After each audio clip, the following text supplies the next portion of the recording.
Welcome to the Kansas City War Room, Warlords. This episode for the Strategikon of Saga podcast, we are going to discuss a term we have here in Kansas City about losing 10 games to learn a new warband. Before we jump into our roundtable discussion, I would like to introduce our new guests. And so first, I'd like to introduce Sean Dilley. He's one of our local players here. And so Sean, if you wouldn't mind telling me a little bit about your wargaming history and your Saga history. Yeah, absolutely. Thanks for having me on, first of all. But war game history wise, pretty much exclusively playing Warhammer 40,000 and Saga have been my two main games. I've dabbled here and there, but nothing has ever really stuck. Um, Saga wise, though, I was playing first edition. I think I got in after everything was really released, but I did a couple of Adepticons in Saga 1 and got some Saga 2 experience in there too, along with it. But so that's most of my Saga experience there. Perfect. Well, thank you for being here. And just kind of I say one of the reasons, we'll get into this, why I brought you on here too, is that you're kind of fighting really well for the top, and you have a lot of high praise, and we'll probably get into that later about just kind of your gamesmanship and kind of how tactical you are with playing Saga. And so thank you for being here, Sean. Of course. And so our next guest we'll jump into Luke. So Luke Starnes, he's one of our local players here in Kansas City. So Luke, if you wouldn't mind giving us a little bit of your background in Saga and a little bit of your wargaming history. Yeah, sure. So I got into 40K in college with my roommate, and I've been kind of wargaming ever since. And I was a early adopter on Saga. Like, I think I saw it come across on TT Fix, which is, by the way, shout out to ttfix.blogspot, like the your number one spot for all your gaming news. But it's like I saw this thing come across, and Steve and I had been fussing around with some like really like boilerplate historical war games, and I was like, "Hey, Steve, look at this. This is like a almost kind of heroic scale Viking Age war game." So we got into Saga really early, and so it was fun to watch it kind of evolve and get its first three expansions, and then hit second edition, and now it's like very quickly become one of the most popular war games in the world, which is awesome. Like to get to see it from Jump Street like that. That's really cool. I know it's a fun thing. Is I think for probably the last 10 years, I've been slowly hearing Saga come out of the corner from you and Steve. So I'm glad to have Yeah, you I mean, here. Yep. we worked hard to get you in the group. So. Yeah, I think it was like a couple years of just talking to me about the game, and I just remember hearing about all these little funky mechanics as somebody who's never war gamed before, and it's been fun. It's been a lot of fun to get in. Thank you for being here. And so our last guest we have on with us today, we've had before. So Stephen Holdeman III is our third and final person on our roundtable discussion today. So thank you for being back here today, Steve. And always good to be here. And you guys can, you two boys can sing your praise a little bit higher, Saga skill and stuff like that as we're introduced. And we got a fine nest of players in Kansas City, and Sean and Luke are right there. So, we got to give them a little bit of props. And the last part that I wanted to do before we jump into the discussion is just, I really like the idea of having all three of you guys here, as you guys are I think the three players out of our group here in Kansas City that all played first edition and kind of watched the second edition roll in and kind of done all that. And officially all of you guys are the red team, which won our Kansas City Melee. It was a pretty good dominant win at that point. So you guys held it down for the first edition, guys. It was good to have the old crews stand side by side. And honestly, if you put our mean age together, we're probably on the younger side of the group and stuff like that. But in my mind, we're the old whippersnappers of Saga in Kansas City. So I was pleased for it. Yep. You definitely say you guys are on the younger side of it. But yeah. Well, just jumping into kind of the overall topic. So this is something I hear come out of I would say out of your mouth a lot, Steve, is the idea of kind of the premise or the statement of you have to play 10 games or lose 10 games before you truly figure out a new war band. And I would say for me, this was always a really good point to understand you're not going to win out of the gate. And so the idea is like be okay with learning a new warband. It's gonna involve a lot of like bumps and bruises and a lot of losses, but that's part of learning the new warband. And so with that, I just kind of want to ask you to start this all off. Kind of what is the overall premise for the statement of you have to lose 10 games before you truly figure out a new warband? Yeah, that's definitely the case in a lot of perspectives. And we have to think about the context that we're talking to somebody about. You got to lose 10 games. And one of the reasons you got to hear it a lot is as people are entering into Saga, it's pretty important to get these losses in for a lot of reasons. And really we're just talking about reps of games. You can play games over and over again. And some would say that you're just trying to get to your first 10 games. But I think you learn a lot more in a lot of your losses, and it helps you maintain a sense of humility as you stride forward with your brand new warband and other stuff too. Because Saga is not just stats versus stats, but it's complex tactics that might be just board specific. And you may have played for a long time, you may have done very well at different warbands, but as you take on a brand new concept, say maybe the Iberians or something like that in Age of Hannibal or the Antiquity books or something, or maybe you're going to take on Mutatawia or the in Age of Crusades. And so both of those are drastically different ways to play the game, and you're going to have to wreck your bicycle several times before you get the confidence to steer it correctly and quickly. And a lot of being able to do well at games like Saga and all war games is to be able to have a better sense of clear focus when you're in a more competitive scenario or on a clock or something else like that. And if you are scrambling a little bit to worry about a whole series of unknowns to base your tactics on or the way you want to develop yourself, it helps if you've slammed into those things in the past. And sometimes it's also a way of opening up your gaming profile a little bit or your strategic profile when you're sitting at the club. And maybe it isn't a competitive scenario, but you got to try certain things and see it fail in front of you sometimes before you build up a discipline to naturally avoid those traps later on. And those are the traps that make you lose games in tournaments and other stuff like that. Or even just because your buddies are talking to you too much. I'm the talker usually in this case, but I mess something up and then say like, whoops. Uh, so yeah, to bring it back to point, losing 10 games, it might not be 10 games. And some people might have a motto that you should never lose any games. And that's fine for a certain competitive degree. And you might not ever lose 10. There's a lot of war bands I feel like I'm pretty dang good with.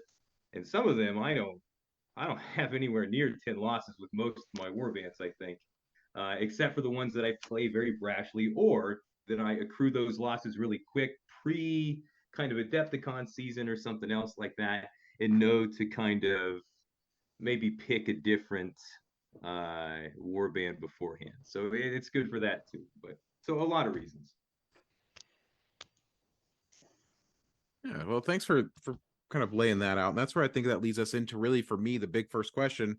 Once I think about that idea of really getting in and just kind of getting some reps in, being okay with losing, is that's where we're going to learn a lot more out of our warband. So this maybe kind of is just general question. Once you have a build selected, and this is where I also want to stop and say, we're not going to talk about so much how to build a warband. That's, I think, a whole different entire subject. Today is really just getting that warband that now I've selected. This is the warband. These are the guys I'm going to put in this thing. And now I'm ready to go. So once we have that build selected, do you guys have a standard process to test your build or direction you like to take it? And that's just kind of a general question if anybody wants to jump out. And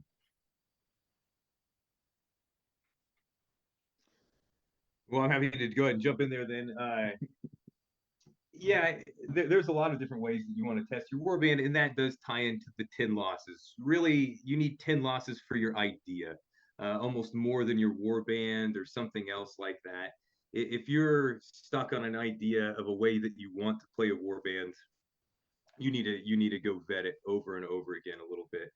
Um, the process itself of getting them actually on the table is the most important part, though, because we can sit in our basement and roll our dice and look at our boards. I've talked about drills and stuff that we can set up, but you need another brain on the other side to help vet your idea process before you have a finished product. And so that's why I always definitely encourage people to be able to use whatever proxies or whatever you want when we're at the club and stuff like that, because you may have invested a lot in your really complex idea, but as you get 2 losses under there and you say like, I can't stomach this a second longer.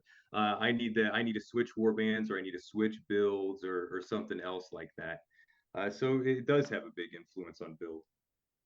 Yeah, I mean, I think like especially actually getting it to the table is so important because there's so much that happens within the context of a game that isn't based on the board and the board's abilities.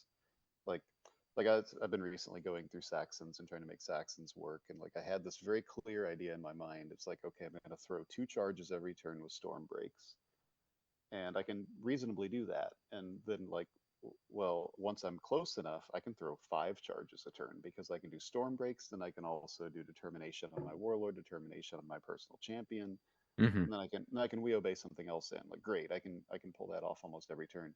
But then you actually play the game, and then you realize that like there are all these mechanics going on in the background that are going to make that difficult because you're dealing with fallbacks and like Hmm. these are the things you don't think about when you just look at the board like, cool, this is what the board does, I'm gonna do this, that, and the other thing. But you don't think, well, every time I charge this unit, it's going to move away from me, and how many Hmm. units am I realistically going to be able to keep on top of them without like straining my economy out and forcing people to move closer and closer just to get that many charges off. So it's like when the rubber meets the road in Saga, like you start to see interactions that you just weren't considering at all. And like I think obviously you have to test it for composition too, but just like actually getting in and doing the thing is just so much more valuable. Absolutely, yeah. And kind of going back to what Steven said, where it's nice to have another brain or another body with you on the table. That's like honestly one of my major starting points. I'm lucky enough to have Steven around. I'll bring up, hey, looking at this board, and that's going to bring in a multi-day conversation with Steven typically, and it's just talking about, oh, what are the combos, what are the powerful abilities we're seeing, and then I throw out a first idea for possible composition for warbands, and he'll always point something out that I don't realize, and then it's like, okay, well, I got to change something here and here and here. So it's nice to always have an extra club member to bounce those ideas off of before you truly get into those 10 reps, I think. And we're also lucky in Saga that like composition is so clean and so simple, but also every decision you make is incredibly important because you're only making 6 of them. So Yeah, I guess when you kind of run at 6 points, but I like kind of that idea of like bouncing things off, like you said, Sean, is bouncing things off, running through stuff. Because I always think back to like when I was like learning Sax or Anglo-Saxons. And I was like, oh man, look at how this board can do this. And you realize when you have 4 points of levy trying to hit one thing, and there's just not enough space to learn how to or how to do that. And so it's just kind of getting them on the table and really kind of bouncing that around. Um, is there any certain direction you like to take? Sorry, go ahead, Steve. Go ahead. Oh no, I was just gonna say that a good example of trying to get your 4 losses or 10 losses in is maybe a build where maybe you say, I want to play with a lower number of Saga dice because I think that maybe really big units or really powerful units is the key to success for either my strategy and tactics going in, or just why I've chosen this warband, or maybe this is why I think this warband should work this way. And so, say you want to go in and you're generating only 5 Saga dice at the start of the game or something like that, and that's ludicrous most of the time. Maybe you have a really good idea though. You've been thinking about it all the time. You want to put it down with your only your 5 units on the table, big blocks of warriors and Hearthguard or something like that. You might find after 2 or 3 of those losses, or maybe the losses don't quite show up, but you'll find out really quick how much you can actually get done with 4 or 5 Saga dice with your idea. And sometimes it works. Carolingians maybe is a great example of when you can plan around like a 5, 6 dice warband, knowing that 3 of your dice are going to be stowed at the top of the board for most of the game. But not such a good idea for some of these other dice hungry boards or something like that. And so, just to give specific examples a little bit, and I think those type of builds are really important too, whether you're talking about warband or not. So I guess I'd also say, just like in terms of composition, it's probably smart to just not be terribly cute when you're starting. And then, like, as you're accumulating more information across your 10 games, you see, well, this is where my weak points are. This is the kind of stuff I should probably be using instead. And that way, you haven't built an elaborate collection of models that fill like roles that you quickly realize you don't actually need filled. Yeah, don't have like 12 points sitting in a box and you're like, okay, I only really need 6 of these, or I built only these guys. Yeah, I I would just think say, the most classic example for a novice, probably of what Luke said, is the Levy Bowman in the Viking squad.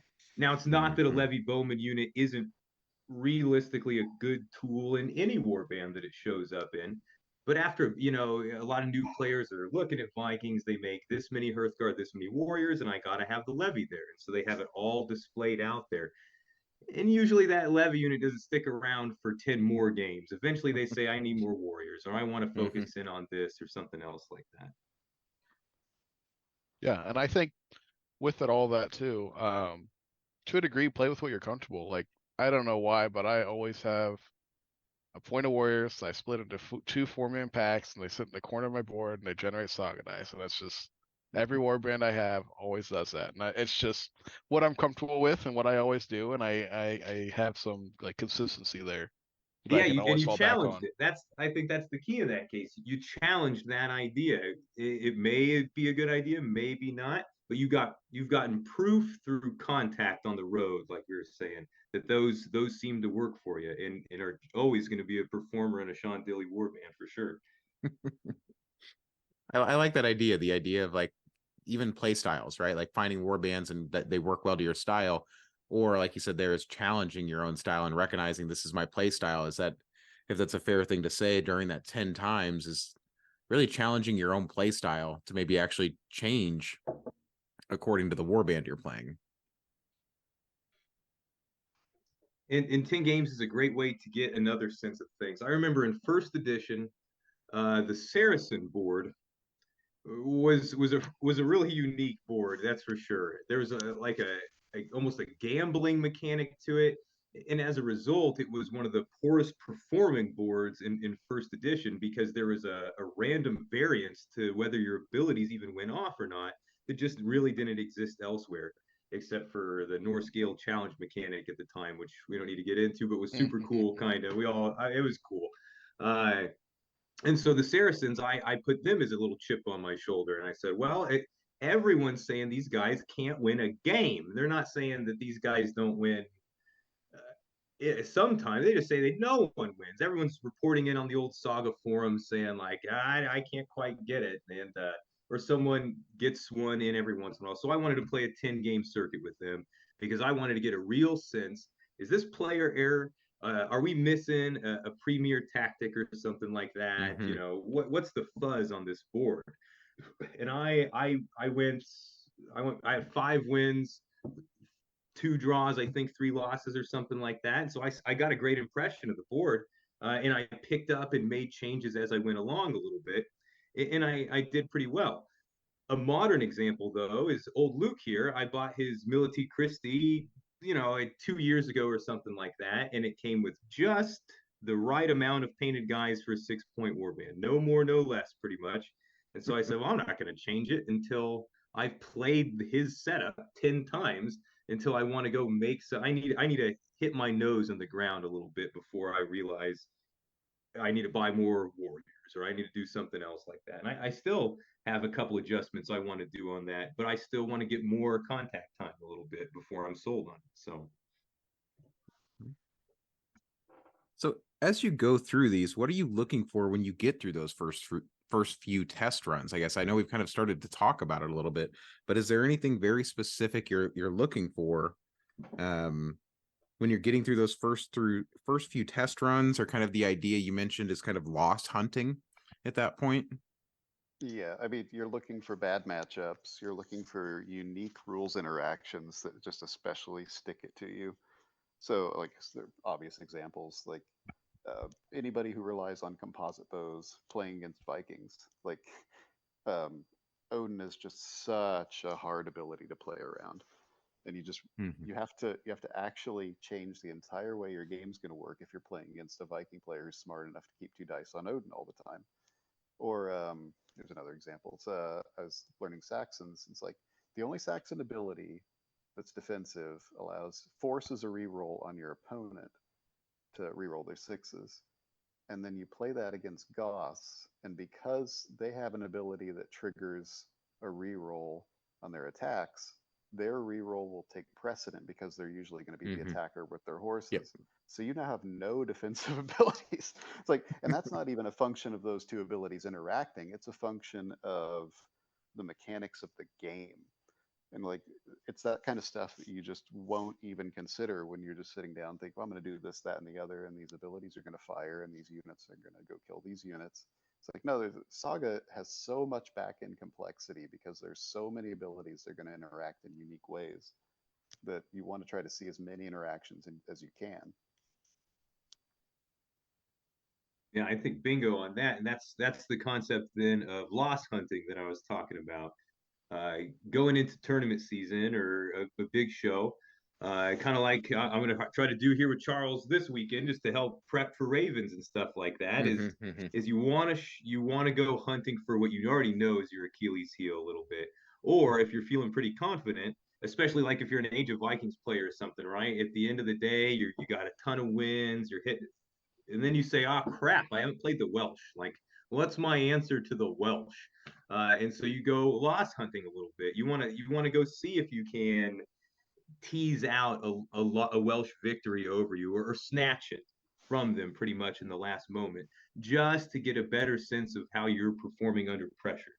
The purpose of a lot of training, sports, martial arts, or something else like that, the same as Saga, is to put yourself under pressure so that when the pressure actually comes, you can think, you're suddenly clear, and you can focus in on, oh yeah, I remember what I did with the Welsh this time, all right? Or maybe that Welsh win was a fluke, and that irritates me. I need to go hunting a loss from the Welsh. Now I need to play like a circuit against the Welsh or something like that. Mhm. That's if we all had all the time in the world to play Saga. Unfortunately, a lot of times you're getting one a week, one every 2 weeks, or something like that sometimes. So I like the idea. We used to call it in the military. It was a what was it? It was the idea was kind of learning fire, kind of learning fire under duress, right? Kind of that idea of I learn how to live in this stressful environment and make the right choices and kind of continue to hold the things that I've done well, and kind of stress test, like kind of under duress at that point. So that's a really, Yeah. I like that idea of like going and finding a loss, right? Find a game that's not really the funnest game for you, kind of get your kind of butt whooped a little bit and Yep. You're always going to lose more in failure than in success. Like you win and you go, well, I'm validated. Everything I did was correct and all my decisions were right. It's like you didn't learn anything. and that's something to say too, that we do have a lot of really strong players here, and I know that I'm usually a pretty strong player in that regard. And sometimes if I've gone in and I've dominated for a while, on one hand I'm excited about that, but on the other hand I'm a little nervous. You think like, ooh, what did I, there's got to be something here, Mhm. the higher climb, the bigger fall, and all that stuff. But you think like, I don't know that I sneak through this, that I, or sometimes flat out you get several wins because it was just great dice. It was fantastic dice, and you say like, well, that one doesn't really help me so much in my stress test a little bit. Least stressful thing in the world is getting excellent dice. I'm glad you brought up javelins too, because I think just like as a sidebar, when you're making a new composition, you have to know how you're going to perform against the javelin army. It doesn't have to just be Welsh. It can be Irish. It can be mounted javelins, whatever. But like if you can't handle that, like you need to reconsider what you're doing. It's because they're so ubiquitous and they're so powerful that like one of the first decisions you should make when you're deciding to start a new warband is like, can I actually hang against a good javelin warband?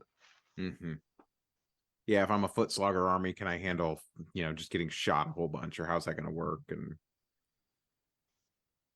specifically javelins. Well, against all ranged armies and stuff too. A lot of armies have a lot of struggles. And if I was going to be taking Norse Gales, for instance, into a Viking tournament or something, I'm gonna need some practice against some ranged warbands because it's a clear weakness of theirs. Obviously, again, always the caveat to say that all warbands in Saga can compete. You know, the worst warbands in Saga are still miles and miles better than their equivalents in other games and stuff like that. Even if you got some of the hardest draws and stuff, Saga has the mechanics and all this stuff. You're still going to be able to compete pretty much. But again, Norse Gales against Carolingian machine gun army, pretty much. You know, it's dropping out, 40 fatigue free shots a turn or something like that, and you don't have a single way to defend against shooting on your board. You have the only combat pool in Saga that doesn't defend you against shooting. And so you can't even toss it up on combat pool or something like that. You better have a couple clear things in mind as you go into those confrontations, and you're probably going to learn them only through smashing it out at the club a little bit and trying to get your buddies, and you say like, hey, can you bring that one warband? Or you're squaring up, you get old Charles who just rolled out his Crusader all shooting build or something like that. You say like, I need to get shot. I need to figure this one out a little bit before I get in there, because I don't want it to be the second game in or something like that, and I'm in the medium part of the ladder or something like that, and you just get blown out of the water by a guy who's just putting him in the right spot and pulling the trigger every time, and you're just sweating bullets climbing mountains trying to get there. You got to get something ready for yourself. Yeah, I think a lot of learning to play against heavy shooting is not relying so heavily on your shooting reactions as it is knowing you need to go kill something every turn, and you need to go kill something bad enough that it's going to spread fatigue to the other shooters, so it makes them less efficient. And I think that's just a function of getting your losses in too. Is like, why aren't my shooting reactions working as well as I thought they would? It was because you only have one. It's like you get one on one reaction, and then the rest of the army shoots you uncontested. But if you're able to do something else by being so you're scooping in, you're killing things that would and making them less effective, you're spreading fatigue, you're putting your guys in good terrain, you're making good movements, you're just right outside of range when you need to be. Like, those are the things you learn by actually playing as opposed to just staring at the abilities you have access to.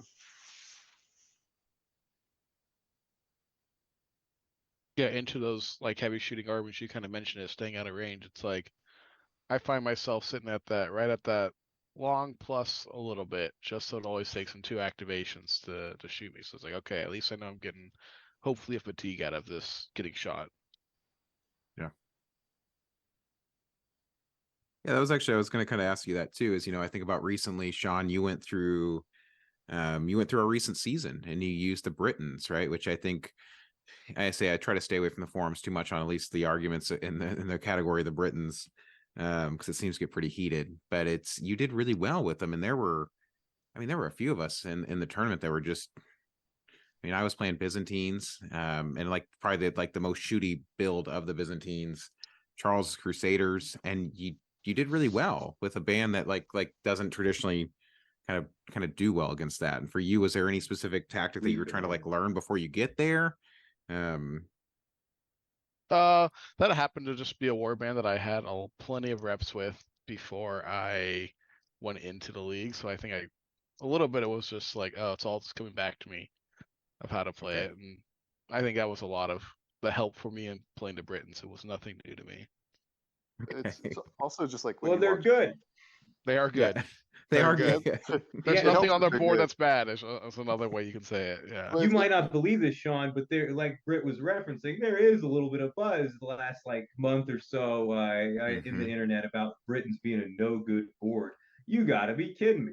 Let old Sean square up and give you 10 losses on him, and I think you'll have a different feel for him. So I was gonna say, like, a lot of it just comes down to how precise Sean is with his movement too. Like, you watch him play and it's like everything's right on the line. It's exactly where it needs to be, and now it's irritating to try to stop him. So like, he's found a way to make that board work for him, which I think is ultimately what we're talking about. Yep. And that was even a warband that had some changes going from Saga 1 to Saga 2, but I think the overall base feel of it really didn't change too much for me. So that's even a Saga 1 warband that I've been playing.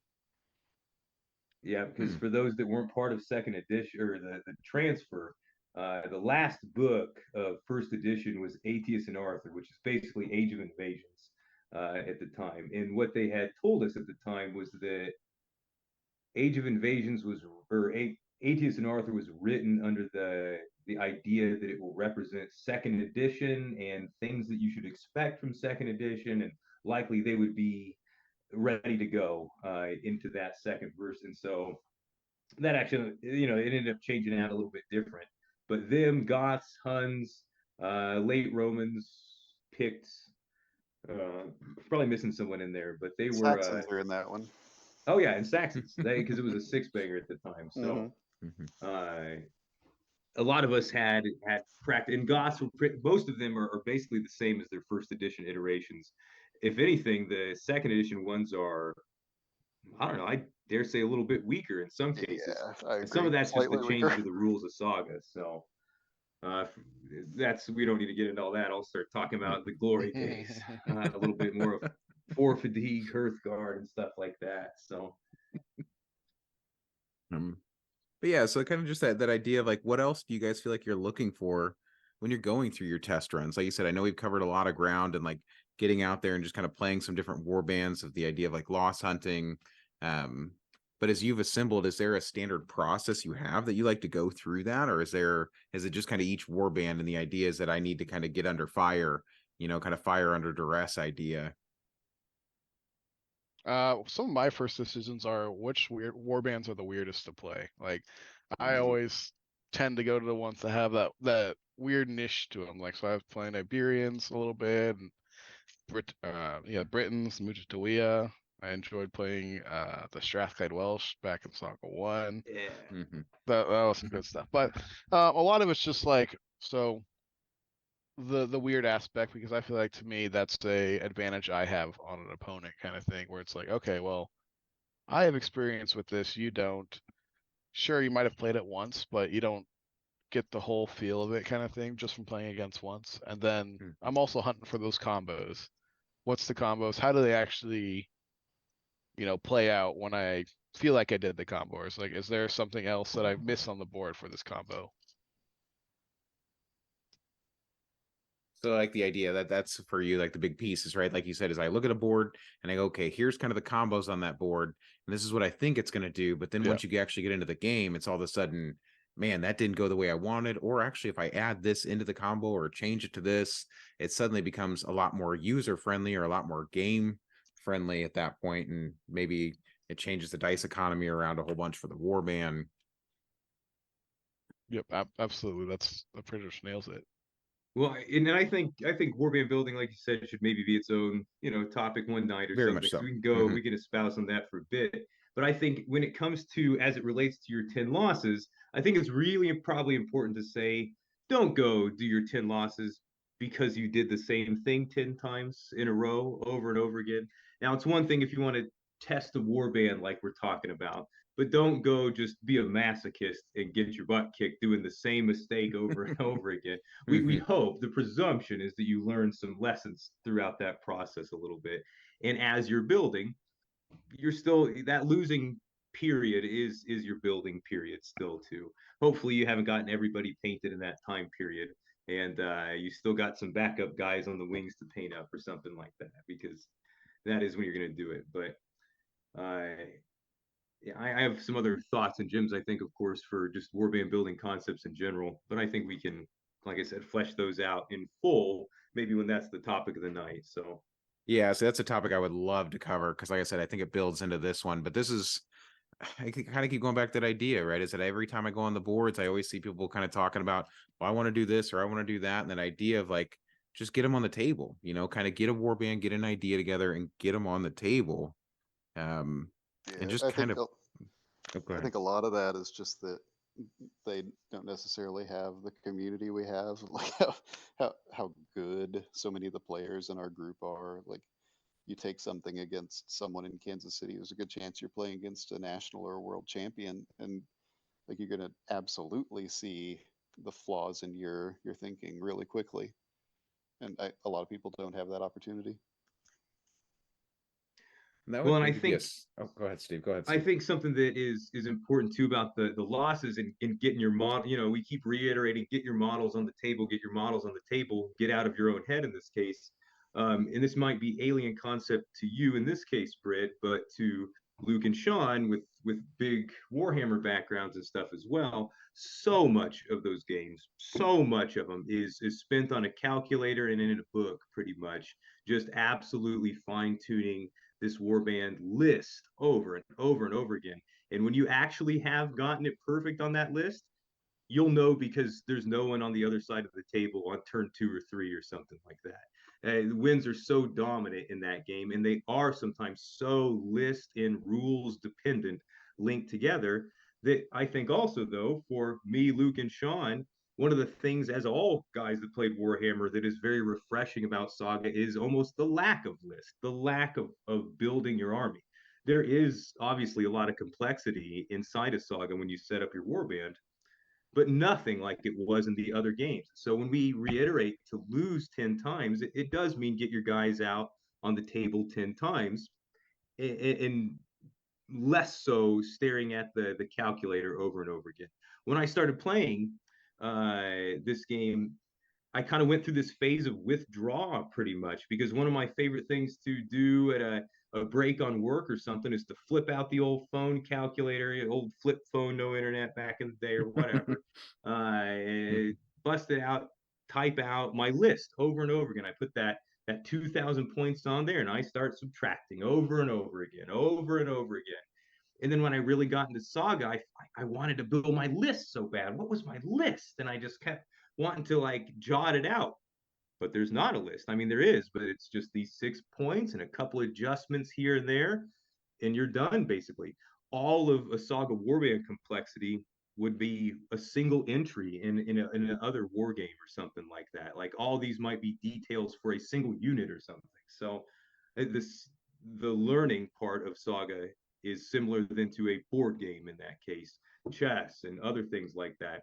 You must move the pieces. You must see it with your eyes a little bit, or like I said, just get really some bad dice over and over again, just so you can build up a stress tolerance for that too. But and so I think that is the big difference in this case. Playing the games in Saga perhaps has maybe an even higher value than it does in one of these stat and list style games that you encounter as the mainstream mainstream war games. Yeah, I agree. I think like Saga begs to be played. Like there's so much front end simplicity that someone might look at something like Saga and say, "Well, this probably isn't for me. This looks just a little too simple." It's like that's because you haven't seen like under the hood. Like it does so much to jam these rules together and to see all these things interacting. Like every time a new board comes out, we have to memorize 120 new rules. Like it's what other war game does that? You know what I mean? So it's like to see all this stuff happen, you can't just look at a stat line. It's like, well, this guy does this and he's good at that. It's like you have to consider multiple combos played against other potential multiple combos across like 11 different opponents. Yeah, see, that's something unfortunate. I don't have a lot of experience with, is kind of the other games. And so when I see this, I you've talked about it a lot, the idea of like changing one warrior out to make this a seven man unit and then a 9-man unit, because I've taken 2 points of warriors. Like it's not going to drastically affect a lot, but it does change a little bit. But it's not quite that Warhammer aspect of like every little aspect has to be exactly perfect. Whereas here you have like a little room, I guess, if that's maybe a fair way to put it, is a little room to make a little more mistakes and slowly hone in, versus like that. Like I just didn't make a good list and I got blown off the table in round 1. Well, that's it. Yeah, I mean, you're never going to lose a game of Saga, I don't think, because your list was just awful. Like, I guess there's ways to make useless lists in Saga, but they're pretty few and far between.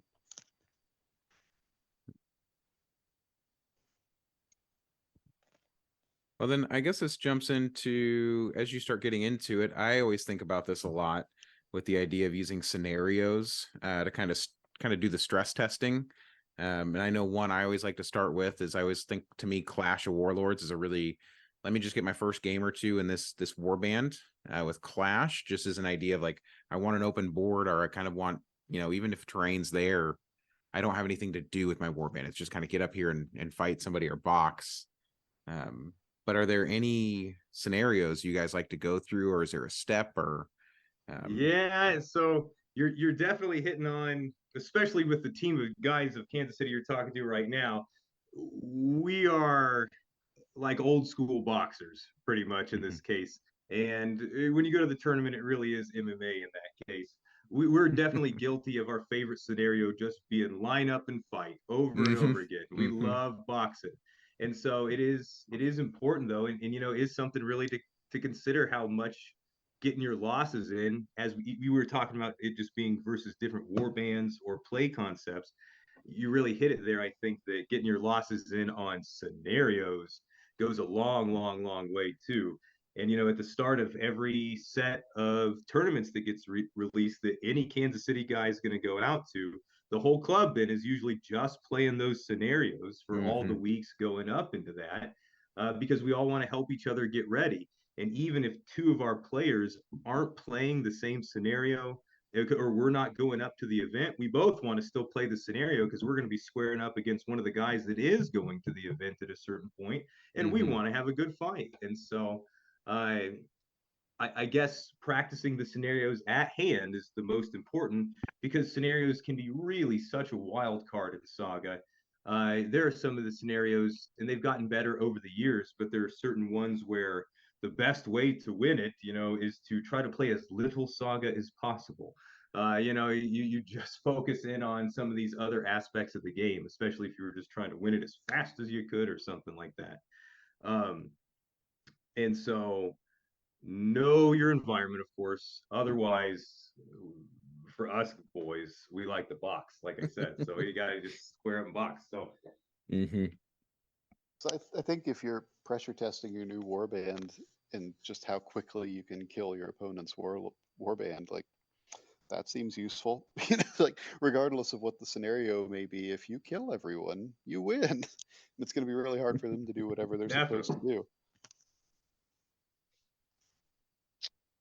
And I think with us being the old school gamers with multiple game systems under our belt, it does maybe give us a slight advantage of just being able to flex into those scenarios just a little bit quicker, a little bit easier. Yeah. So even that idea of bringing your other wargaming experience in is something that's like really big. Like I said, somebody who doesn't have that experience, right? I don't have that background experience. And so just kind of bringing some of that mentality from the other games you played is like, just stay fluid, if that's a fair way to say it. Like, because you're not going to know all scenarios. There's always a at Adepticon or something like that, there's always some chatter with Steven and myself where it's like, oh, what do you know about this guy? Oh, well, he's actually a amazing Flames of War player. He was the world's Flames of War player. What about this guy? Oh, he was like, top tier Warlords player. And it's like, so you automatically know, it's like, okay, so he has gaming experience under his belt, and he's going to be a decent player to start off with. Like, it's not going to be a slouch of a game. To echo that, I think for sure is that then, even if this is this guy's second game, but he's shown up to a big tournament or something like that, and he's gotten his way in there, that even if he doesn't know his warband very well, he's going to read that scenario pretty quick, if he's one of the guys like Sean's talking about. And so you do know you might not be able to get away with straight brawling a little bit in that case, or maybe you do switch over and say, I just want to punch him in the face until it's done, basically. But that's a 50-50, and something I suggest practicing in your 10 losses a little bit, because a lot of times when we're talking about, people would complain about Clash only being a vacuum, pretty much. It's just a straight up fight, and you don't know how you're going to do in all these others. But a lot of Saga is trying to go around and finding ways to, in smaller parts of the map, engage that vacuum that you've practiced over and over again, or thought about over and over again. And we're all scrambling to get into that position to finally start throwing those shots. And the best place to practice them usually is going to be in Clash. But you do get the rug pulled out from underneath you sometimes if you only do Clash and you're playing some of these defensive scenarios or other side of the line scenarios. Sometimes you might not know what to do when they won't come fight you at all. And you know, if you go to try to fight them, by the time you've realized it, it's turn 3 or 4, and you're stuck between two decisions, and you know both of them gets you a draw or a loss or something like that.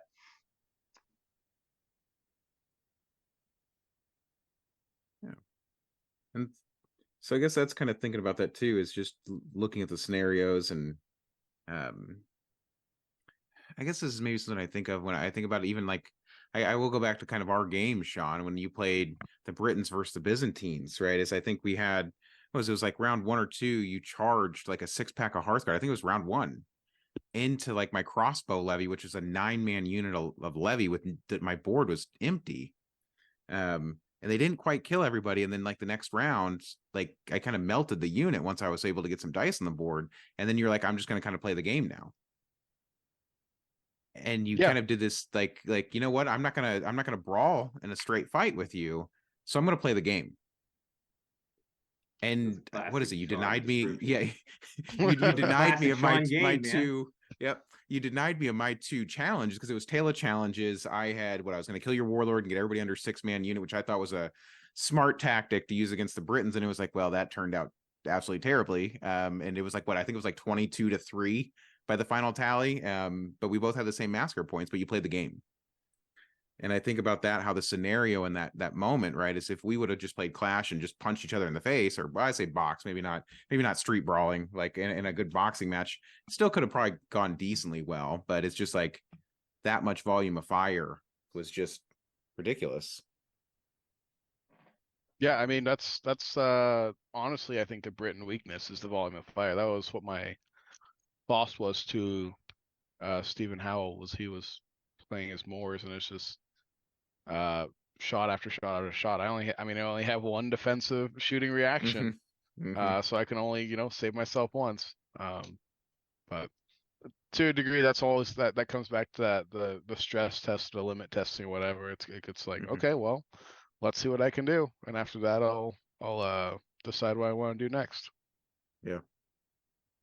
I like that. Like I said, I thought that for me, that was always that learning lesson of like, man, it isn't always just go up there and they said, as much as we love Clash, I say I love Clash. I love just putting some armies on the board, but seeing that where it's like in that moment was that realization of like my units, my whole war band's together.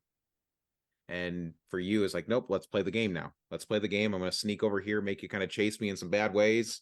And I just, God, I think what you had one unit of 6 left, and your one unit of warlord had 6, like, yep. yeah, 1 unit of 6, and your warlord had like three fatigue, 2 fatigue on him. And it was like, God, I couldn't get it done. I charged him like 3 times with my warlord, which the Byzantine warlord, not the strongest, but at the end of the day, 3 charges. I was like, but it worked. It ended up working. And so that's where I just think of like using scenarios and running through them to get to that point, right? That ability to know that this isn't going to work. I need to change strategy, right? And having that flexibility under your belt to do that is really, really big. Well, we gotta put it out on force for some red team on Mega Battle in that case. That same sort of deal. In that we knew the amount of fight we were gonna get, but we knew those scenario points were worth a ton of points, and so we were going after those while maintaining a very purposeful offense. Yeah, say it was a good game. I think now I've retooled that, but it was a really fun. I guess that's true. It's like when you think about using scenarios in the Book of Battles, which is what I run in the seasons, those you have really easy access to. But like for that, when it's a different scenario, right? I made that scenario up, which I kind of base it off of some of like the filter through like the Minnesota guys or the guys up north. But when you have a scenario like that, is there any like thought? And I know this doesn't maybe quite go into that, but taking your warband and looking at a scenario that like that, right? You probably can't really practice it much. I put it out officially like what 3-4 weeks ahead of time. And it's kind of a one-off scenario. It's not something you're probably going to see a whole lot. Yeah, I mean, we just saw it and we started a group chat and we're like, well, we have to take the midline and we have to hold the midline all game long. So we all need to take a warband that can do that. And it's like, we probably need cavalry. We probably need cavalry composite bows, and then we just kind of built out from there. It's just like we have to be maneuverable. Like the board's too big, and you're only being rewarded for taking the midline. Well, and being able to figure out on the fly and kind of add up the points in your head a little bit. I think you were in this scenario, you said you had it set up so that 5 massacre points gave your team a single point. Yep. But also you could hold one of those objectives, 2 on each part of the table or whatever. Those were also worth 1 point. So if you got both of those in a turn on your own part of the table, that's the same as killing 10 Hearthguard. And so you say, well, what points am I trying to get? My goal is to let them not get it, and so that means I need to jump on the throat right away, create space for myself, because I need those points, or I at least need to make sure the boys are getting the points up and down the line. That's the fun of the team sport for sure. Mm-hmm. But some of that is that stress test that us as a group have just had in the past too, to be able to look at something on the fly a little bit. And God bless you for this too. That was a scenario that luckily didn't have all of these hoops you had to jump through to really understand how you were scoring or something. Those ones can throw me for a loop. Maybe change of plans, right? You do 3 turns massacre points, 2 turn survival points, 1 turn conquest points, or something like that. And as you're trying to add that up on the fly, you say like, "Ooh, that's not quite for me a little bit." But you understand through playing it in person, just even visual memory of what you did on the table a little bit. And a lot of that ties back in more to the terrain talk we had the other night. Yep. And stuff too. Yep, getting used to terrain. But even in that moment, right, it's a practicing scenario. So it's not just war bands too. It's getting an idea of how this is going to work for this style of war band for the scenario. Yes. So I guess unfortunately, the team shot down my grand plan of we all take Macbeth and 6 points of Norman exiles, and Macbeth lets you generate 6 saga dice, and no matter how many units are on the table, and then we just charge the Norman exiles across the table, and all of your guys die, and there's nothing you can do about it. But no one was willing to take me up on that offer.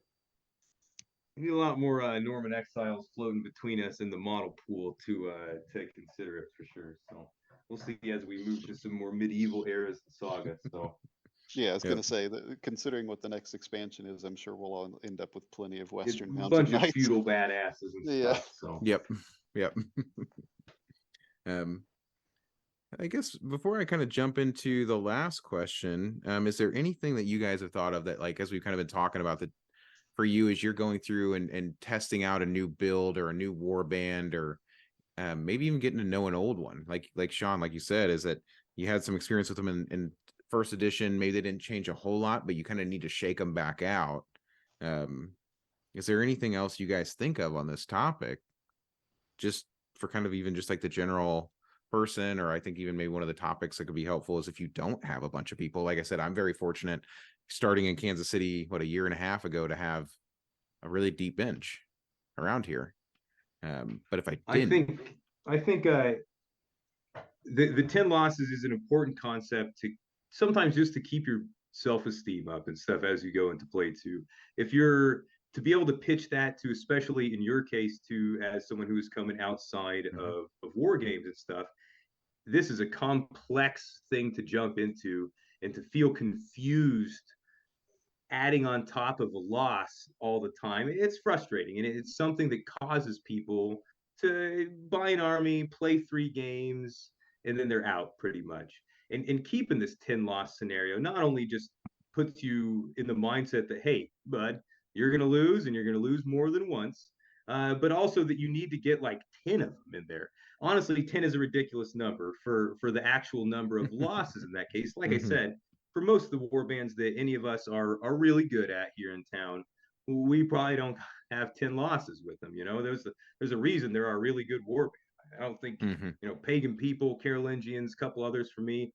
Yeah, I got one hand losses with those guys or something like that combined. So the point is to look down the road and see how much more still you have to do, because sometimes it can give you a little bit of hope sometimes too, or just a realization of the amount of work that your mindset should be going through to do well with your warband if that stuff's important to you. some guys get 10 losses and then they get 10 more and then they get 10 more and they still keep playing Saga or other war games and they don't really care. They're just happy to put their models down, have a good time, maybe drink some beers or something like that. And that's fantastic. But those aren't the guys that you need to be telling about their 10 losses. It's the people that are getting clearly pretty frustrated on their first couple goes out or something, which was not you in this case. That's for dang sure. You're a fast learner. So, but beyond that, there has to be more down the line. We must learn over and over again that there's going to be more bad positions to come so that we can better prepare ourselves to glide when it is hard times a little bit. So yeah, making sure so it goes double really for old players and stuff, or for new players. But when we're talking about how it benefits old players, for a lot of us, it also gives us like a little bit of a rust shield, a little bit between each other, and we say like, "Oh, sorry, bud. Like, yeah, what can I say?" You can be a little self-depreciating. You say, "Well, I haven't had my 10 losses in, bud. What do I know about this? You got me in my before I grew my flight feathers on this one." Yep. And again, usually it's not going to be 10. 10 is a concept, and you want to get over it. And it's a concept that is repetition and consistency over time. So yeah, it's like you have to see the board perform, and you have to see it perform as often as possible against as many different opponents as possible. It's like, just like I've said, Saga produces so many different outcomes that you're not going to be able to memorize them all ahead of time. You have to actually see them play out. Yeah. Yeah, and that's something I guess I'll kind of jump in on, is that's why I like that.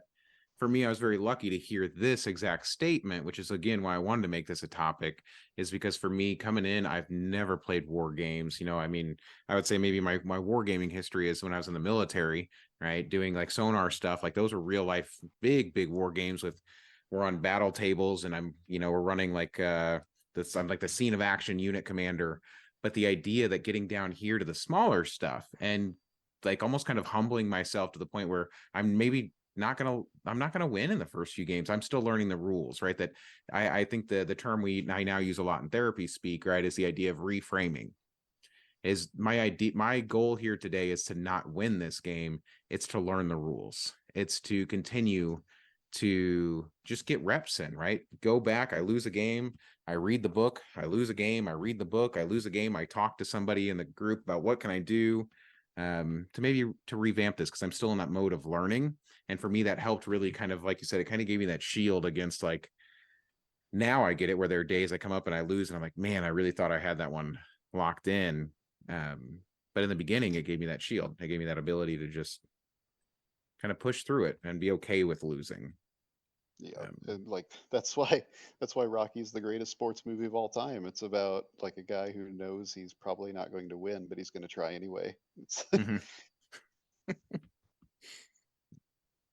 And well, then I guess this kind of gets me to maybe the last topic, and then we can kind of whatever comes up again, we can kind of keep coming back to. But have you ever scrapped a build after it just didn't work out, or how did you retool it to work? Right. So I think about that idea of like, I've gotten really far down the range and I just can't manage to get this warband to work for this set of scenarios. Like you said, Stephen, is like I've been practicing, and something that we do here a lot is that idea of like, I'm going to practice for Adepticon coming up, or that I'm going out to this event, or even whatever it is, and I have the packet in front of me, and I just can't get this warband to work. What do you do at that moment, right? Maybe it's I'm leaving next week. I can't paint a whole new warband. Yeah, I guess if you're my leaving question. next week and you just don't know, you're gonna have to rely on some raw Saga a little bit in there. You're gonna have to rely on the good old fundamentals to get you through it, and that's where we can rely on the quality of game that Saga is. When we reference again, like we said earlier, that there is even the worst warband in Saga still at least has a puncher's chance in most of the lineups and stuff like that. You still just by raw mechanics could get the game done and stuff like that in a way that a little bit more unlikely in other games. But luckily, hopefully if you are gonna go leave your state and drive out to pick a fight with some other foreigners out there, you should have practiced a little bit beforehand. But I guess you don't always have that opportunity or something like that, and that's the case If you are going into this scenario and you still don't know what to be doing about it, then remind yourself in that exact moment that you still need 10 losses in that scenario, and you're probably about to go pick them up at this event. And that can help you through that too a little bit. You say like I'm walking in unseasoned a little bit, or I'm half cooked right now. And you know what? By the end of that tournament, you might be sharpened up a lot better in that case. Um, I can't say, 10 losses will always help me shape a warband a little bit, or at least the 10 loss concept a little bit. Like I said, right now for me, the Military Christie that I got from Luke and stuff, every once in a while I'm still pulling them out a little bit, running the same stuff that he gave me pretty much, and just say, okay, well, I know still some changes I want to make, but let's run it again.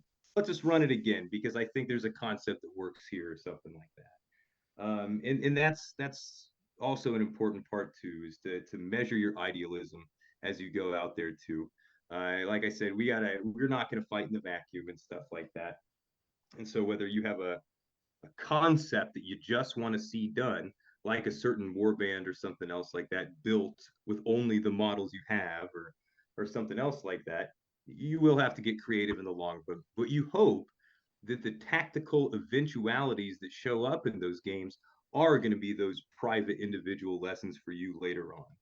And so focusing on those moments and realizing that you might not be able to change your warband, it doesn't mean that you can't change your tactics. It doesn't mean that you can't change, you played Sean Dilly 3 times and lost 3 times, but now you are very careful about how you measure, despite the fact that you never changed your warband or anything else like that. You have a great dialed in sense of ranges or something like that that comes from it too. But I guess that's further from the point, obviously, of whether I've completely retooled a warband just because of those string of losses. Luckily, in the retooling phase, nobody's got paint on them yet. There's still proxies or something else like that, or I'm bringing out, some of the other miniature collection, thank God. And so I don't even consider it a scrap at that point. I still think I'm just in a state of flux, still thinking about things. So Yeah, I mean, I would also say not necessarily a word for new players, but for veteran players who are trying to pick up a new warband, it's always good to have like a solid home base faction that you can always come home to, where it's like, well, I'm just really not enjoying this project, but like for me, it's Scots. Like this army isn't working well, but I'm just going to play my Scots today, and it's just going to be good old times because I have that board memorized like the back of my hand, and I can play it asleep. So just especially if you're prepping for a tournament, it's like, well, I really wanted to try this new thing, but I guess it's back to old reliable, like to Yep. have some sort of a second option. I like that. I like that idea of like just kind of having that, like, this isn't working yet, right? It's not that this is done, it's not scrapped. So kind of that question of like scrapping it is more just it's not finished, right? It's always a work in progress. Yeah, I I can think run. Yeah, Steven go ahead. nailed it with when he says it's you don't retool the whole thing, you don't scrap the whole thing. It's a retooling phase. So it's like after my first game of playing as Warband, I'm like, okay, well, what was I not impressed with? What is that one point going to change kind of thing? And then like based off of my experience in my one game, my second game, my third game, I can start making those decisions and start really fine tuning exactly how I want to split or how I want certain things to work, where I position certain things like that. So those are like the little retools that I'll do from game to game. So that's a big piece of it. It's just that idea of like what didn't work well, right? What didn't go well? Okay, it was maybe this one unit. I think I heard kind of was on one of Raj's podcasts. I like the idea. If maybe I didn't use a unit, right? Maybe there's a unit that I didn't use the whole time, and that's maybe happened twice. Maybe I need to rethink that unit because obviously they're just sitting there doing nothing.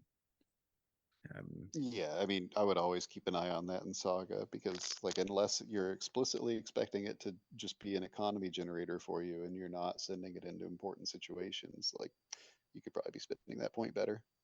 I think a great example of that is and everyone will have a very different opinion of this, especially with upcoming changes and stuff. But sorcerers in Age of Magic, at the beginning, you're real excited and you're taking all these wild different things. And I'm always taking the sorcerer. Sometimes I'm taking 2 of them. And at the end of each of my games, I kept always thinking, like, wouldn't I have just rather had 8 more warriors? Like, I think I would have got a hell of a lot more done with just 8 more warriors. And I Mhm. still take the sorcerers most of the time, or some of the time. I didn't recently with the old Civil War warband or anything like that, but that's a good example of one in there that it takes your concept there saying, did I use you? Did I get any sort of value? Did you sit there all game? And that's where a lot of those Viking levy guys end up switching out their levy in the long run. They just say, like, I don't know what I really used you for. Or everything else sucked really bad with my play, and only that levy bow unit was good. So I'm switching warbands. I'm going to an archer warband or something like that now. And I will say that I'm getting ready to put out a nice string of 10 losses myself because I'm getting ready to take on Republican Romans for our upcoming thing. And I've been painting away and painting away. I don't usually do too much painting in the off season. And so I'm happy to get them done. I'm smiling at them. I'm looking, but in the back of my mind, man, I know I'm going to get my butt kicked with these guys. I've never won with them anyway. And so I've just always wanted the warband in this case. And I have my warband concept at the beginning isn't a clever one. It's what most people that buy this warband probably end up doing, which is to set them up in this classical plebeian Roman, Hastati, Principe, Triarii setup or whatever Mhm. that just looks classical and fun. But I'm going to get my teeth knocked in a couple times, I think. And then I'm going to start going back and trying to think, well, I do like these guys. So what actually do I need to be doing to play an effective warband? And I already kind of know some of those changes in the back of my mind. And I only got, 2 or 3 losses in with my current rendition of these guys. And I already definitely have some big changes I think I want to make. But I still want to try out my proof of concept and see it get beat up like 6, 7 more times. Or sometimes you find that you get such a high from the streak of your slim chances of survival really handing you a big win, and you say, like, yes, I knew they could do it. I'm going to hold on to this a couple more times. And then sometimes that excitement gets beat right out of you, and that's an important reason to Mhm. continue the reps in that case, because I think I'm gonna get some lucky ones in there. I think I'll get some smart play, but I predict that I'll be stacking up my 10 L's here pretty dang soon. Probably three, one from each of you guys will dish me out Yep. here coming up, so you guys can reflect on how my warband changes through the season if it does. So Well, I think I already have one on you, right? yeah, right. You're right off this rendition of it. The Persians dished it out right out of the gate. But that's if I was doing really well with these Romans, that's a good example of the loss hunting. I would say, like, well, I've been doing great, but I haven't played any Persians, and so I kind Mhm. of I kind of need to go see some Persians before I can feel well rounded for this tournament or something. I like that idea of like the don't get stuck when you kind of have that beat, right? Like I won, it worked great, and you're like, well, hold on, why did it work great? Right. I think of the oh gosh, I'll even use my own example of I think my Macedonians, right? I was helping Stephen Hollowell, one of our other players here, prep for I think it was like Fimble winner last year, or yeah, maybe earlier this year. And he was playing as Goths, and I put a pretty I don't think I was in a bad beat. It was just I won with him, and it was like the first game I won. And I was like, that's the list, that's what I'm staying with. And then it turned out to be like just this kind of really flat list. And I was like, oh God, okay, maybe I built myself up too much off of that one win because maybe this wasn't a great matchup or I'd kind of just baited well. But it was like in that moment where it was just really unfortunate that I kind of got stuck into a list and then took it to Adepticon. And speaking of getting my teeth knocked out, and I was kind of got my butt handed to me 3 times in a row and was ready to go home from Adepticon at that moment. But Well, that's why But you persisted, right? yeah. that's why it's important to know where the learning needs to take place. It's like I Mhm. had this success, but I don't have the knowledge to know why it occurred. Actually, Mhm. man, Britt, that's a great example. Is I don't know if you actually had this many. That's probably impossible, but looking at the number of losses or draws or whichever that you yourself accrued going through Adepticon the first year, and I don't, Mhm. it wasn't like a wash one way or the other or something like that, but you got to see what it's like to go in pre long string of losses and scenarios you don't know and afterwards. And there's a galvanizing moment. You can see your eyes are opened out of there. Your brain's buzzing with like, okay, I get it now. And a lot of that is a product of your losses, not your wins in that case. So Yeah. Yeah, it's proof of concept for sure. Like Yep. we've kind of built this whole episode around this idea that we've always had, but you lived it. Very much so, right? Like my first day, good God, was that probably the baddest. Oh God, I mean, I will say I played what two Indian boards. I'd never played Indians Yeah. before, and yeah, I tried to hold my own, and good God, was that hard. But I retooled. I will say this: I didn't retool my whole army. I just rethought. Okay, I didn't do much with this unit. Let's go ahead and try to replace them with this. And I sat down with you guys and reflected on why did I lose, right? What happened in some of these scenarios? Maybe I didn't play the scenario well, or and I think one of mine, my dice went flat on me halfway through as I was kind of slowly winning, and then my dice just fell away, and I lost like 2 points of Hearthguard, and it's like, well, there goes that game. But that's okay because that's part of the process. Yeah, I mean, it's important to also know when like that's not a lesson. Like there's nothing to learn from that. Yeah, that's what I was talking about with the masochist part. Like, you don't necessarily just have to get beat up. No. Don't do the same thing over and over and say like, well, they said lose 10 times with the same warband. And I said, you got to learn something in there. Yeah, say lose a couple times, retool it, keep losing, and that's okay. But yep. So I guess kind of coming towards the end of it, I guess I think about, are there any last thoughts on this idea for you guys when it comes to things to try out while you're going through learning a new warband? I think I've said a lot of my main points earlier and stuff for sure, but don't be afraid to try things out is really one of the other more lighthearted cores in there a little bit too. A lot of times people will tell you shouldn't do things a certain way, but you want to do it anyway. You want to do it anyway, and that could be some of your losses in there too. Might not be a warband concept or a whole course of play concept, but you just may need to find out that a certain mercenary unit or something. Oh, the Gunnar and Njal, the mercenaries in Age of Vikings just aren't worth it.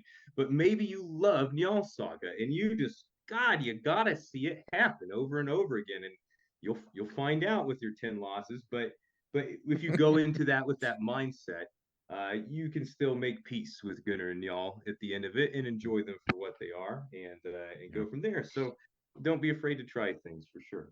Yeah, I was gonna make a similar point. Is like play the abilities no one's talking about.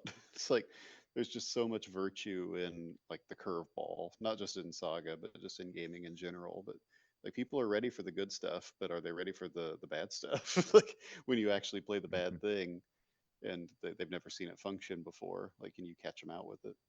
Yeah. That you Yeah, see that as that's theme part of through why Kansas City. why I like getting attracted to those weird armies, those weird saga boards. So that's maybe I would say the last piece from you on that, Sean, is to like try the different stuff. Well, I guess kind That's of different stuff. Oh yeah. really kind of a lot of you guys, that idea of like try the weird stuff, try the stuff that doesn't happen a lot.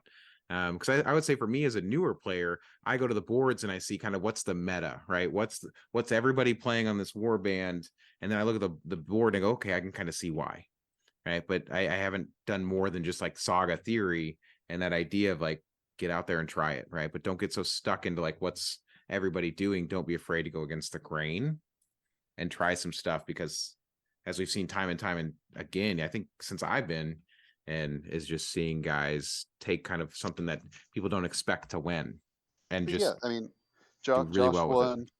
Josh won Ancients with the board that Steve and I just basically threw dirt on the entirety of Yep. the release of Age of Alexander. I love it, by the way, but yeah.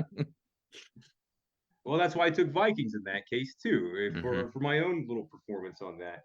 You definitely see a theme, especially from our parts of the club here, that we love to take. That's common. We want the surprises. We're always trying to trick each other in this one, or get that hidden line, or to get the clout of winning with someone that sucks. And on that comment, I would say that Ordenstadt, for example, lives in the minds of certain players. I know it because it lives inside of mine. And I know that my good friend Andy Lyon over across the pond, it lives in his too, and many other top players. You already know if you are a top player, you probably already know it, and you know that you can do really well with good boards. But knowing that, then you think this other stuff. You think, well, what else could I do? I want to do well with another board. Where's the trick? Where's the Ordenstadt at? And so don't be afraid to try the Ordenstadt. Maybe I'm just talking to myself with 8 points of unpainted Ordenstadt in my basement, but don't be afraid to try the Ordenstadt. Don't for Saga 1 players, we saw the changes in mechanics for the Spanish in how they changed the Iberia reactions and other stuff like that. It was way different in version 1, and it was the cornerstone of that board. And we saw it didn't really work how we used to use it in the first edition. But it's an awesome board, and a lot of other great players who originally poo-pooed it the same as me and the same as everybody else are also like me now. And ooh, it seems very appealing suddenly. Ooh, you see the plays in there, and we looked right past it with our sharp competitive eyes. But now coming back to it too, you say, this is God, it's a great looking board for a lot of weird reasons. I want to try those weird reasons. So you might find that as you're goofing around with some of this stuff, you've got quite an edge on the meta when you show up to fight the most common armies and stuff. But that's again one of the coolest things about Saga is that it's not a stale meta. You're not always seeing the top boards. You're always going to see Welsh up there. Welsh are always going to be up there, and there's a couple other boards like that on some of these big tournaments. But a lot of times, if Welsh aren't up there, it's because all the guys that usually win with Welsh decided to take Ordenstadt or something like that, and they're in the mid pack just trying it out for a little bit. So Now I want to try them. Maybe that's what will be my next one. Oh, I'm trying. I'm trying them. You got Age of Crusades going to get a big FAQ coming up, and I'm really have my fingers crossed that there's going to be something that changes them to make them not the worst board in Saga. Well, they have to do something. I mean, they legitimately have the Have worst. to. They have the worst ability in Saga. In fact, I'm Yeah. gonna pull that board out right now. I've got them sitting in front of me. Oh yeah. Oh, God. But Let's see here. Well, you guys can talk amongst Is it yourselves. dark? Is it the double uncommon where you kill a bunch of your own guys for basically a very mediocre exchange? That you're basically doing what a Viking player does with a common with no loss of guys or something. Here it is. Dark Crosses, Pure Hearts. Melee, Hearthguards, or Heroes. You may move up to 6 friendly figures within M of your units as casualties. For each figure thus removed, gain 2 additional attack dice or 2 additional defense dice. It's not even 2 of both. Exactly. And you know, on one hand, you can think of the scenario that thing works in a little. And then you just think about, like, maybe, again, a Pagan Roost player using a fatigue and white wolves to suddenly be sitting with 5 attack and 5 defense dice that they got for a single uncommon and didn't kill anybody for it. You know, they messed with their armor or something like that. It's just a tremendous tax for stuff that other boards get very Right. easy.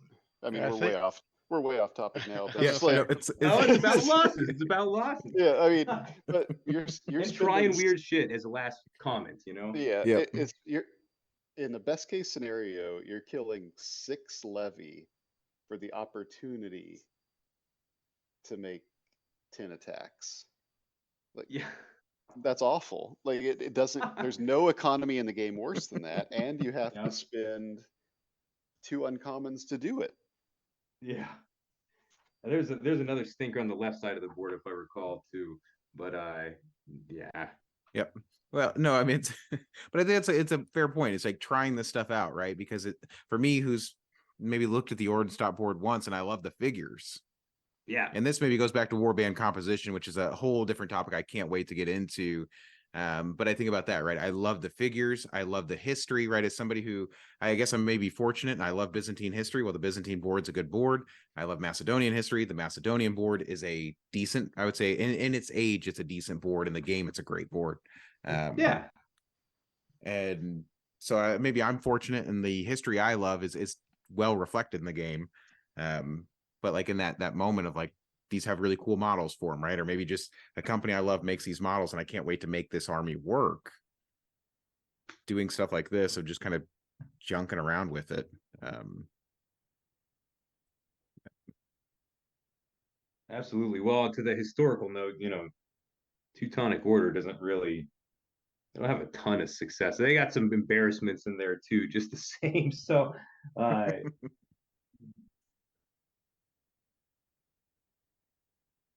Yeah. No, so that's but to that, I guess that's kind of maybe my last. I'll kind of run it around one more time, but I guess any last closing words as we kind of get out of this discussion and.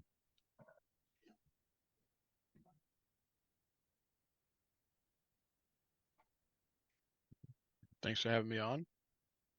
Yeah. Yeah.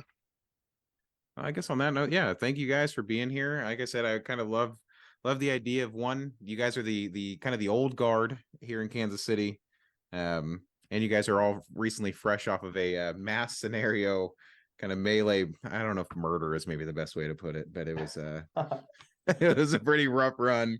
I think I'm the only one that had any half luck in that case, and it's probably because I got to play each of you independently instead of playing you straight up. But that's a whole different discussion. But seriously, thank you guys for being here today. You bet, enjoyed the man. Always discussion. happy to be on. Yeah. So, well, with that, we'll kind of close out and we'll see everybody next time. And thank you.